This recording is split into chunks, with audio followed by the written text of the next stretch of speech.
We're talking about Florida incompetence. Yesterday we talked about LSU. I'm sure you saw overpaying Brian Kelly $1 million last year. And I've maintained for a while that the whole like LSU program has a combination of like 4 brain cells down there, but they still win national championships because of the talent level.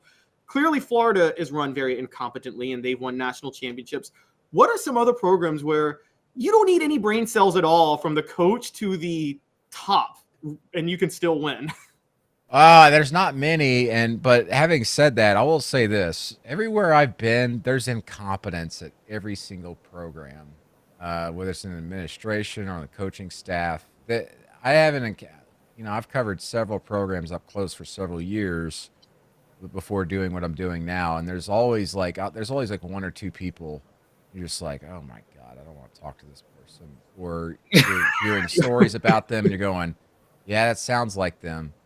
I always took the approach. I So, don't want to give. so true. I don't want to give away like my secret, and I'm not trying to act like I'm smart. But the best thing that I ever learned early in my career is that as a reporter, just act dumb around everybody you encounter, because one, people like feeling smarter than others, Yep. and they're also a little bit more willing to start talking to you the dumber you are. So I got that dumb look on my face all the time, and I just I hit the genetic lottery and having that dumb look on my face. So anyway, but there's incompetence in every level of life, and especially in college athletics, because we're talking amateurism, and you have to add in some business sense into all this now. And it's always been like that to a certain extent, but you've got people who, especially coaches, that have no clue what they're doing, like zero idea what they're doing, and they're flying by the seat of their pants, and they're depending on the other people in the administration to tell them what to do. And here's the other problem with that: you start dealing with egos. Coaches don't like being told what to do. They don't. I mean, that's how the head coaches, the successful ones, they're at the big programs now. That's how they got to where they are. They didn't get there by listening to other people and being told what to do. They went against all that and did it their way. And so then you give them these big seats, and then NIL comes along, and you're telling them, well, you need to do this and that. And it's just like, oh, so I need to handle this. So I kind of feel bad, for folks like Billy Napier at Florida. I think Billy Napier is a fantastic coach. I think he's a fantastic recruiter and developer of talent. And what he did at Louisiana, I mean, heck, the best kids he brought in his recruiting class this past year were the transfers he actually brought in from Louisiana. And that's a testament to what they did there and the development of players. It's just that he's run into an issue there at Florida, where everything's so much bigger. His support staff is humongous.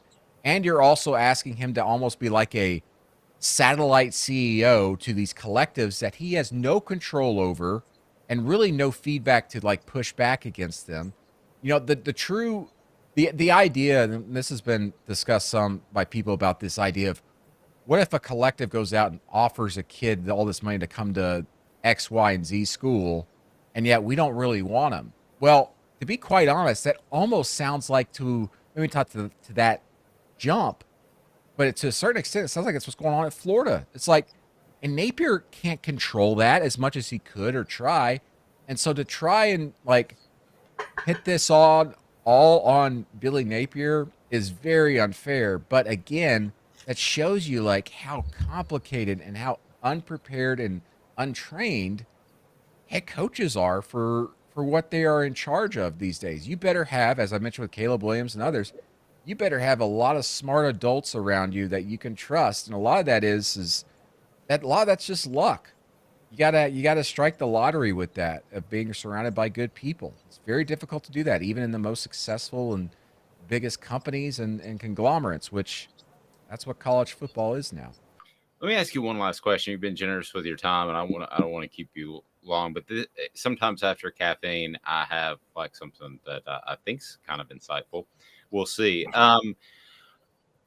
I was just thinking of LSU and Tennessee because we got in a discussion about the two schools a couple of days ago. Given the age factor, given what the coaches have done, if we're starting Marcello State University and you're the athletic director, and you could hire Brian Kelly, who I have great respect for. I think he's a fantastic coach. Or you can hire Josh Heupel, that might give you some more years, might be a little bit more innovative. Who do you hire? Gosh, that's that's difficult. I thought I had a moment after my first Coke Zero this morning. So hey, I like Dr. Pepper Zero. That's what I've been drinking. I'd go with Heupel. I'm not just saying that because I'm on a show in Tennessee, but I go with Heupel because I just like excitement. I like high scoring offenses, and also he has the ability to recruit. And what we've seen so far, Brian Kelly is kind of not necessarily old school, but he's a very good CEO coach. I mean, what he did at LSU this past year, he took over a roster. I think people forget this, that they had kids transferring out in that October when Ed Orgeron announced that he was leaving. They had something like 14 kids leave the roster before the season was even over. And then they had more kids enter the transfer portal after that. And then when Brian Kelly got there, so he had to fill all these little voids through the transfer portal. And he was able to do that, including a quarterback, and obviously win the way they did. They still had a roster capable of winning 9 games, but to actually do it in the midst of all that, and also a roster that was broken down mentally. A lot of the players and the coaches I talked to last offseason about that is that they had psychiatrists and people coming into that program because they were just all over the place mentally after everything that happened with Ed Orgeron. Wow. And really the last 2 years of the Ed O era there, because it was an absolute mess, I'm told. And so for him to put that all together is a testament to him as a CEO as much as it is as a coach. With Josh Heupel, I don't know what kind of CEO he is. I think Josh Heupel landed at Tennessee, and I think a lot of us on the outside looking in, we looked at Tennessee and we're all like, a lot like we're talking about Florida right now, a lot of us kind of thought Tennessee was a joke with the way the administration had been in the past before Danny White and some of the other booster issues. But he came in there, and Heupel got in there at the right time with, again, the right people around him, including Danny White, someone who's obviously very familiar with at UCF. And they've restructured things, and you've got boosters there and others and professionals who are hungry to get that thing going. And NIL comes along right at the right time. They had their ducks in a row. And Heupel has benefited from that. And Tennessee has benefited from Heupel because of his amazing explosive offense and his development of quarterbacks. And I can't wait to see what Tennessee's going to look like, not this year, but in 2024 and 25, when he's got more pieces together all across that roster, but particularly defensively. When they've got a stronger defense to be able to contend in the trenches game and week after week after week. And this past year, I thought their defensive line was vastly underrated in what they were doing under Rodney Garner. But anyway, long-winded answer. I'd hire Josh Heupel because I think long-term, I think we'd have a little bit more success and the potential to be really explosive and win a national championship. Brian Kelly, I think, very well he might end up winning a national championship at LSU.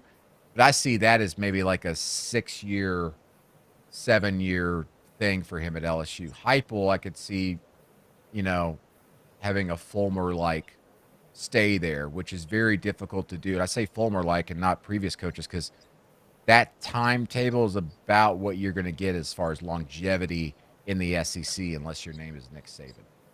Yeah. Hey, Brandon, great stuff. Keep up the great work. We appreciate it. Anything you're working on moving forward that you want to tease forward a little bit? Well, I'm always updating our coaching carousel, trying to get scoops there and compiling my database of all the moves there and looking and comparing what it looks like in the previous years and how that compares. We always complain about kids leaving for the transfer portal and oh man, we're losing all these kids, but the coaching carousel, we look percentage-wise in context, you're losing more coaches year to year than ever before, and also more than you are in the transfer portal percentage-wise. So we need more attention on the coaches and the comings and goings there more so than people complaining about kids leaving.